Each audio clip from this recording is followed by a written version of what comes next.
বকখালিতে আজকে আমাদের দ্বিতীয় দিন, আর দ্বিতীয় দিনের সকালে আপনাদের সকলকে জানাই সুপ্রভাত। কালকে দুপুরে এই উইন্ডমিলগুলোকে দেখেছিলাম, তাই আজকে হোটেল ছেড়ে বেরোবার আগে সকালে সমুদ্রের পাড় ধরে হাঁটতে হাঁটতে একবার চলে এলাম এদিকটায়। এই সমুদ্রের পাড় ধরে কিছুটা এগিয়ে আসলাম, আর চোখে পড়ল সিনেমা বা সিরিয়ালে দেখা সেই গ্রামগুলোর মতোই এক গ্রামীণ দৃশ্য। কিছু কিছু জায়গায় আবার ক্যাকটাস গাছের জঙ্গল চোখে পড়ল। এই ক্যাকটাস গাছের জঙ্গলগুলো সমুদ্র পার্কে আরো সুন্দর করে তুলেছে। আর একটা জিনিস খেয়াল করলাম, যতই পাড় ধরে এগুতে থাকছি ততই দেখি সমুদ্রের জল সমুদ্র পাড়ের কাছাকাছি চলে আসছে, আর এখানকার বিচটা একেবারেই পর্যটক শূন্য। আরো কিছুটা এগুতেই সমুদ্র পাড়ের কাঁটা গাছগুলো জায়গা দখল করলো এই ঝাউ গাছগুলো।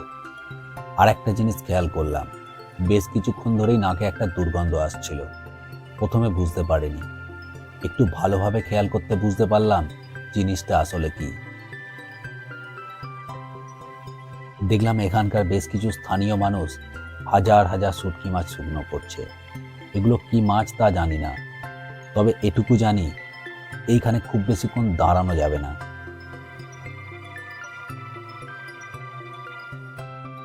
আর একটুখানি এগুতেই দেখলাম সমুদ্রের জল এখানে সমুদ্র পাড় ছুঁয়ে গেছে, আর সেই সমুদ্রের পাড় দিয়ে খুব ধীরে ধীরে একটা বুলডোজার এগিয়ে চলেছে। সমুদ্র পাড়ের এই দৃশ্য সত্যি সত্যি কি অদ্ভুত লাগছে সেটা মুখে বলে বোঝাতে পারবো না। আর এই বুলডোজারটার পিছনে ট্রলিযুক্ত বেশ কয়েকটা ট্রাক্টরও সারিবদ্ধভাবে লাইন দিয়ে চলেছে।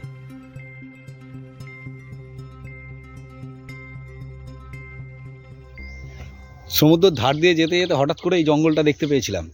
একটা গ্রামীণ রাস্তা পাড় থেকে নিচের দিকে নেমে গেছে, তাই ভাবলাম এই রাস্তাটার ভিতরে একটু ঢুকে দেখি। তাই আপনাদেরকেও এই ভিতরে ঢুকে যাওয়া রাস্তাটাকে একটু দেখিয়ে নিলাম। যদি ভালো লাগে অবশ্যই একটা লাইক দেবেন, আর কমেন্ট করে জানাবেন এই রকম হঠাৎ করে খুঁজে পাওয়া কোনো রাস্তায় আপনারাও গেছেন কিনা। কিছুটা যাবার পর ধানের জমি, আর দেখতে পাচ্ছি একেবারে নিস্তব্ধ নীরব, মানে মনে হচ্ছে যেন কোনো ভীষণ জঙ্গলের ভিতরে এসে গেছি।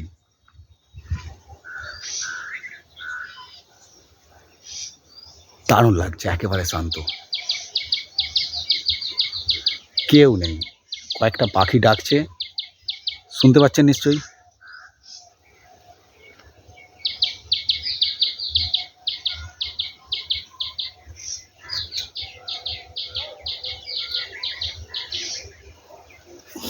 হালকা ফুলকা রোমাঞ্চ এইভাবে ঢুকে করাই যেতে পারে। আর ওইসব পাখিদের ডাকের সাথে তাল মেলাচ্ছে এই রঙিন ফুলগুলো। সকালের বেশ অনেকটা সময় কাটালাম সবুজ গাছপালা, পাখি আর ফুলে ভরা এই সমুদ্র পাড়টায়। এবার হোটেলে ফেরার পালা। হোটেলে ফিরে চেক আউট করে আমরা বেরিয়ে পড়ব, তবে এক্ষুনি বাড়ি যাচ্ছি না। বাড়ি যাবার আগে এই বকখালির অন্যতম আকর্ষণীয় এক বিচ হেনরি আইল্যান্ড থেকে একবার ঘুরে আসব। টোটো আমরা আগে থেকেই বলে রেখেছি। ব্যাগপত্র গুছিয়ে নিয়ে হোটেল থেকে চেক আউট করে বেরিয়ে পড়লাম হেনরি আইল্যান্ডের উদ্দেশ্যে, আর আমাদের টোটো অলরেডি এসে গেছে। Morning morning. হোটেলের স্টাফদের একবার হাত নাড়িয়ে বিদায় জানিয়ে বেরিয়ে পড়লাম আবার রাস্তায়। আর এই রাস্তারই কোনো এক দোকানে দাঁড়িয়ে সকালের ব্রেকফাস্টটাও সেরে নেব।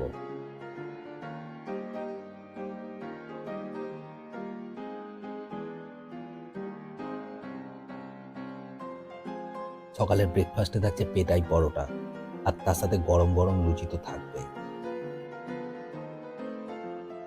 সকালের ব্রেকফাস্ট সেরে নিয়ে বেরিয়ে পড়লাম আমরা হেনরি আইল্যান্ডের রাস্তায়। সবুজ গাছপালায় ঘেরা গ্রামের এই রাস্তাটা দিয়ে যেতে বেশ ভালো লাগছে।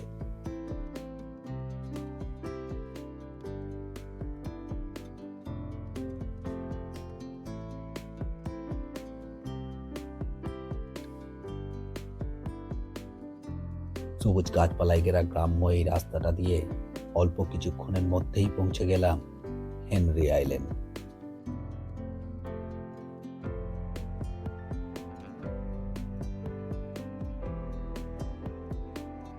এই হেনরি আইল্যান্ড পশ্চিমবঙ্গ সরকারের মৎস্য দপ্তরের আন্ডারে পড়ে। আর এখানে এই রকম জলাশয়ের সংখ্যা হলো 165খানা। এই 165টা জলাশয়ে বিভিন্ন রকম মাছের চাষ করা হয়। আর এই আইল্যান্ডের প্রবেশ মূল্য হলো জনপ্রতি 10 টাকা। আর আমাদের টোটোর জন্য আলাদা করে লেগেছিল 10 টাকা। আর এই হলো এই আইল্যান্ডের ছোট্ট টিকিট কাউন্টার।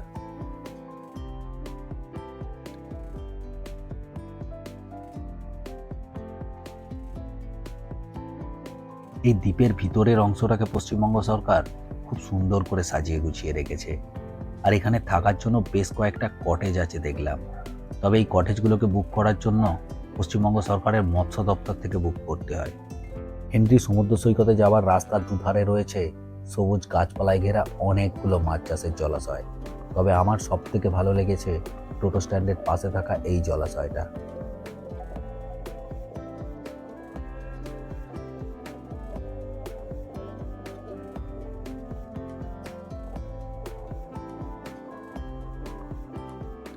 এই টোটো স্ট্যান্ডে নেবে সমুদ্র সৈকত পর্যন্ত যেতে গেলে বেশ কিছুটা রয়েছে হাঁটা পথ। তবে ম্যানগ্রোভের জঙ্গলে ঘেরা এই সুন্দর রাস্তা দিয়ে হেঁটে যেতে কোনোভাবেই বোরিং লাগছে না। আসলে এটাই হলো হেনরি আইল্যান্ডের সমুদ্র সৈকতে আসার উপরি পাওনা। এই সমুদ্র সৈকতে আসতে গেলে পার হয়ে আসতে হয় এক টুকরো সুন্দরবন বা ম্যানগ্রোভের জঙ্গল। এই জঙ্গলটায় কোনো বাঘ নেই, তাই নিরাপদে হেঁটে যাওয়া চলে এই রাস্তাটা দিয়ে। আর একটা জায়গায় দেখলাম একটা ছোট্ট রাস্তা চলে গেছে জঙ্গলের ভিতরের দিকটায়। আর সেখানে কারো পায়ের ছাপও দেখলাম। তাই সাহস করে নেমে পড়লাম জঙ্গলটার ভিতরে সুন্দরবনের শ্বাসমূল দেখার জন্য। আর সেখানে আমার ছেলে আমায় ভয় দেখিয়ে দিল কাঁকড়ার।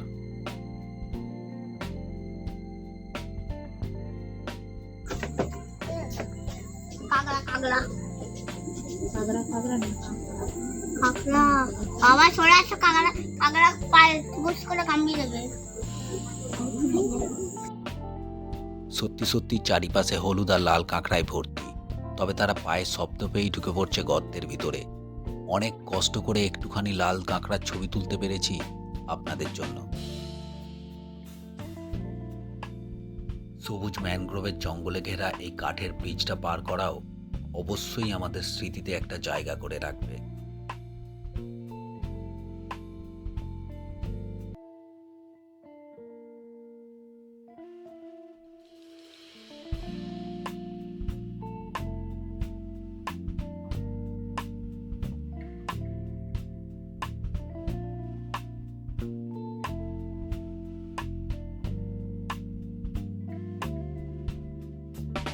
প্রকৃতির এই দৃশ্যটা কমসে কম ক্যামেরা বন্দি করতে পেরেছি।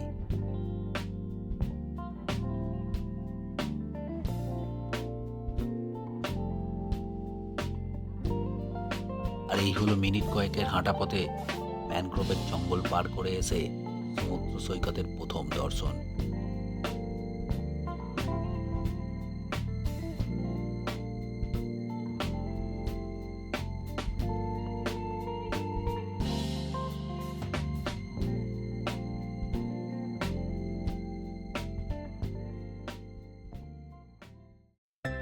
অদ্ভুত সুন্দর এই সমুদ্র সৈকতটা সম্বন্ধে বিশেষ কিছু বলার নেই। ক্যামেরা এক জায়গায় রেখে সমুদ্র সৈকতটাকে শুধু অনুভব করেছি। তার থেকেই কিছু ছবি রইল আপনাদের জন্য।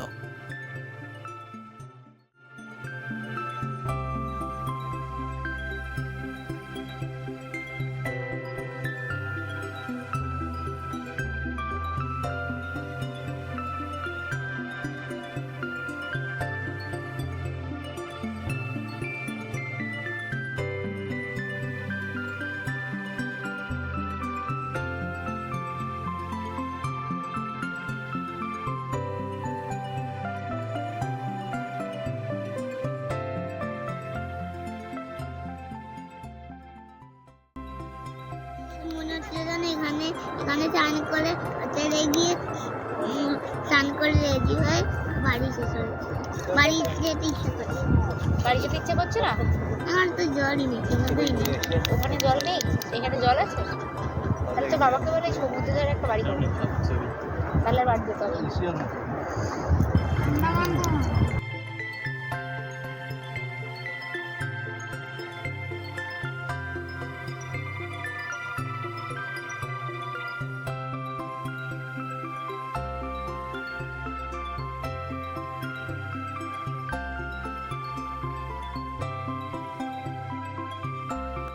এই ম্যানগ্রোভের জঙ্গলে ঘেরা সুন্দর সমুদ্র পাড়টায় যে কিভাবে ঘন্টা কতক কেটে গেল টেরই পেলাম না। অবশেষে টোটোর দাদা ফোন করায় রীতিমতো বাধ্য হয়েই ফিরতে হলো এই সুন্দর সমুদ্র পাড়টা ছেড়ে। তবে সঙ্গে নিয়ে যাচ্ছি এই সুন্দর সমুদ্র পাড়টায় কাটানো অনেকখানি অনুভূতি আর নিজের পরিবারের সাথে কাটানো বেশ কিছু মুহূর্ত। সববার লাস্টে বোধহয় আমরা আসছি, তাই জঙ্গলটায় আমাদেরই পায়ের শব্দ ছাড়া আর কোনো শব্দ নেই।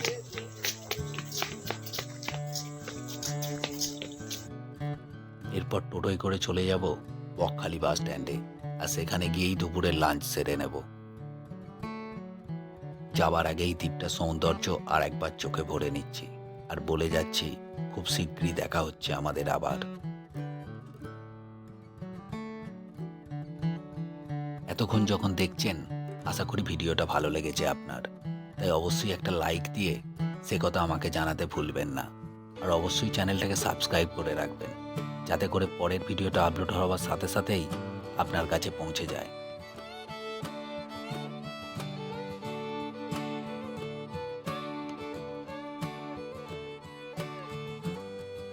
বকখালি বাস স্ট্যান্ডে এসে একটা হোটেল থেকে খেয়ে নিলাম দুপুরের খাবার।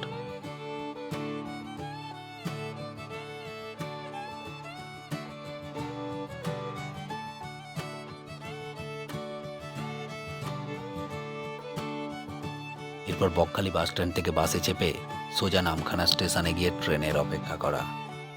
আর স্টেশনে এই কাকিমার আমড়া মাখা ছিল সেই অপেক্ষার সঙ্গী। ভালো থাকবেন, সুস্থ থাকবেন, নমস্কার।